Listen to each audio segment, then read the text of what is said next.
You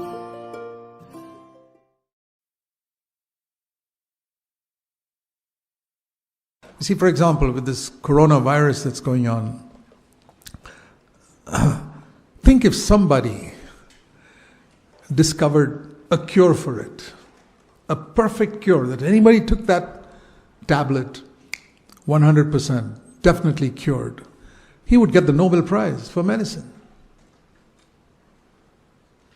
Do you know that's what the blood of Jesus does for sin? 100%. Sin is cleansed. There's not a trace of it. But do you think people take that seriously? They would take a tablet or a medicine that healed coronavirus completely. Oh, wow, what a wonderful thing that is. What a great person that person is. And here Jesus' blood cleanses every trace of sin when we confess it. Even Christians don't take it so wonderfully. They're not so grateful. That is a cure for sin. But what if somebody also discovered a vaccine that would prevent you from getting it? That's another thing. A cure is a medicine. A vaccine is something that prevents you from getting it.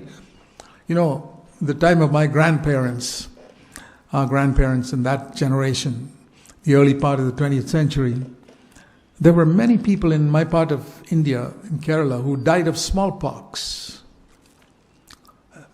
25 years old, 30 years old, they die of smallpox. Many, many cases. So we all got vaccines, a vaccination of smallpox when we were kids. They don't give it nowadays, I suppose, because it's sort of eliminated.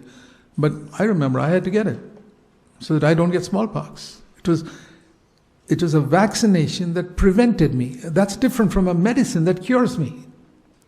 So there's provision for both in the New Testament.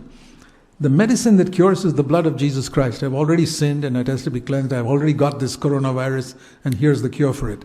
But there's a vaccine that can prevent me from getting it. And that's what the Bible calls grace.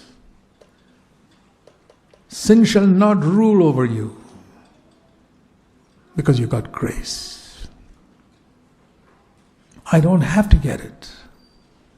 Can you imagine how excited people would be if there was a guaranteed vaccination that would prevent you from ever getting the flu or ever getting the virus? How excited are Christians to get that grace, the real grace of God, that'll keep me from sin, that'll vaccinate me against sinning? This is the question we need to ask ourselves as believers. Forget the rest of the world. Do you take sin as seriously as you would take sickness in yourself or in your children? By His stripes we are healed, that we might die to sin and live to righteousness. That's what 1 Peter chapter 2 we read. So in the midst of a world which lives on fear, we lift up our heads because our heart is strengthened by grace, as it says in Hebrews 13 verse 8. The heart is strengthened by grace. It's vaccinated against sin as long as I continue to receive that grace. And that is how we are to live and be a blessing in the church. Amen.